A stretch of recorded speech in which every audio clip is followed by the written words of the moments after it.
If you're a believer, I have a question for you. Are you a child of God? It might sound like a silly question. After all, didn't Jesus teach us to pray, "Our Father in heaven"? So if you address God as your Father, I assume you consider yourself his child. Well, it turns out that Jehovah's Witnesses don't see themselves as children of God, but as friends of God. Now, to be fair, let's make a clarification. There's a small group among them called the Anointed, who are said to be specially chosen by God. In other words, the big shots, the real VIPs, the ones who really know what's going on. They, the so-called Anointed, are considered children of God, according to Jehovah's Witnesses. The rest of the witnesses, the vast majority, are just friends of God. So don't get confused.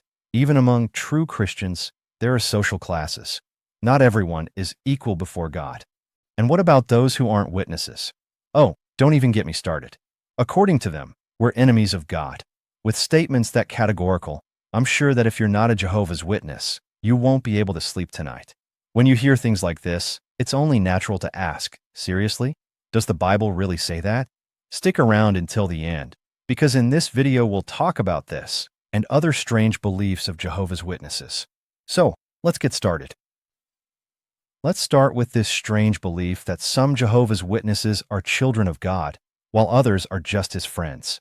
According to their very particular interpretation of the Bible, Jesus himself is the one who supposedly spoke about these two classes of Christians, the anointed and the non-anointed, whom they call the great crowd. Those who are children of God, and those who are merely his friends. If you've read the Bible, you're probably wondering, where does Jesus make such a distinction?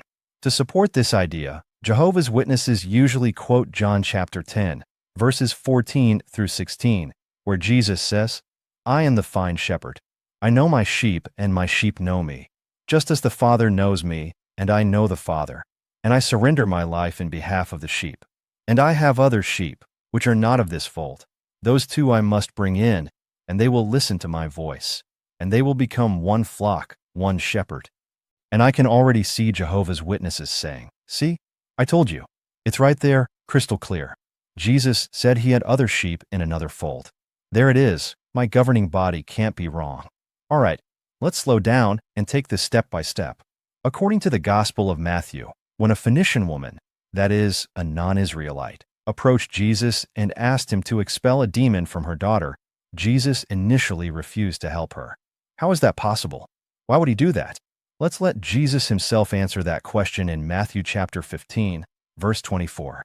He answered, "I was not sent to anyone except to the lost sheep of the house of Israel."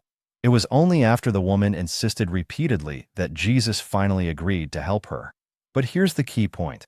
Jesus himself tells us who the sheep were that he was preaching to. That's right, the lost sheep of the house of Israel. Now, as Jesus also said, he had other sheep that did not belong to that fold of the nation of Israel. And honestly, from this point on, the meaning of Jesus' words explains itself, unless you allow the governing body to come along and completely scramble your brain. If the sheep Jesus addressed were the lost sheep of the nation of Israel, then who are the sheep that are not from that Israelite fold? Pretty obvious. Non-Israelites. That's why we read in Matthew 28, verse 19, that before ascending to heaven, Jesus gave his disciples this command: "Go, therefore, and make disciples of people of all the nations, baptizing them in the name of the Father and of the Son and of the Holy Spirit." So his followers were commissioned to make disciples from all nations, that is, non-Israelite people. If you've read the book of Acts, you've probably noticed that this is one of its main themes, if not the main one. The story of how the gospel began to be preached among non-Jews, also referred to as people of the nations or Gentiles. And that's it. There you have the two folds Christ was talking about. Simple, straightforward. No need to turn it into a mental gymnastics routine.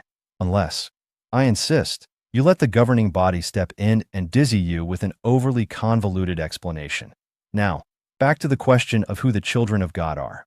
Paul addresses this in his letter to the Romans. And who were the Romans? Non-Israelites. In chapter 8, verses 15 and 16, he says the following: "For you did not receive a spirit of slavery causing fear again, but you received a spirit of adoption as sons, by which spirit we cry out, 'Abba, Father.' The The Spirit itself bears witness with our spirit that we are God's children. It's evident, then, both Jewish Christians and those from the nations, like the Romans Paul was writing to, both groups of sheep regarded God as their father. The expression Abba, Father, doesn't have a direct equivalent in English.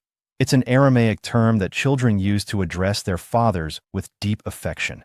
It's meant to show that Christians have a warm, intimate relationship with God as their father, not a distant one, like that of just a friend. But let's move on to another one of those strange beliefs held by Jehovah's Witnesses. By the way, if you're enjoying this video, don't forget to hit like, share it, and subscribe if you haven't already. You can also join the channel memberships. That way, besides supporting me so I can keep making this kind of content, you'll get access to exclusive material. Click the link in the description. Let's keep going. Jehovah's Witnesses believe that in 1914, Jesus began ruling as the invisible king of God's kingdom over the earth. If you've read the Bible, without ever letting the governing body of Jehovah's Witnesses scramble your brain, you're probably asking yourself, 1914? Where on earth did they get that date from? The reality is that, unless you believe God hides his messages in the Bible in such a way that only a few chosen ones, supposedly guided by him, can decipher them, that date appears nowhere in the Bible. According to Jehovah's Witnesses, that date is crystal clear in Daniel chapter 4. I encourage you to read that chapter for yourself. Seriously, unless you're on something, 1914 is not mentioned there anywhere. Let's take a look. Daniel chapter 4 tells us that Nebuchadnezzar, king of Babylon, had a dream that no one could interpret, except the Hebrew prophet Daniel. The king dreamed of an enormous tree that reached up to the heavens. The tree was cut down, but its stump was left bound with bands, and a voice explained that 7 times would pass over the tree. So what did that mysterious dream mean? Well, you don't need to be one of God's chosen ones to figure it out. The biblical text itself explains it. Daniel told Nebuchadnezzar that the tree represented himself, that is, King Nebuchadnezzar, and that 7 times, meaning 7 years, would pass during which he would be humiliated. During that time, he would live like the animals, eating grass and sleeping in the open field. And all of it was a lesson, so he would learn that there was a ruler more powerful than him, namely God. And that's it. That's the whole point. Daniel chapter 4 is a lesson that no power stands above God. Not Nebuchadnezzar, not Trump, not Putin, not Xi Jinping. That's the lesson. Simple. No complications. Now, if you want to force a hidden meaning onto Daniel chapter 4, and then connect its verses to other passages that have nothing to do with it in order to come up with the date 1914, that's called eisegesis. Eisegesis is when you impose on the biblical text the meaning you want it to have. And do you know what explanations of the Bible are called when only a few initiated people, supposedly guided by God, can uncover them? Esoteric. So it's no surprise that Charles Taze Russell, the one who promoted this doctrine, also believed that the pyramids of Egypt contained hidden, secret messages from God. That's not strange at all, because pyramidology is just another form of esotericism. Look at that. Who would have thought you'd end up here learning that some Jehovah's Witness beliefs are esoteric? Anyway, I could spend hours talking about the strange beliefs of Jehovah's Witnesses. But these 2 examples I've just dismantled are more than enough to make the point, and to answer the question, seriously?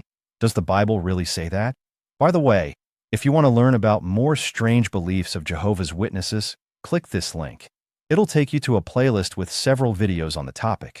And there's also this other one, which will take you to videos about the history of Jehovah's Witnesses. Bye.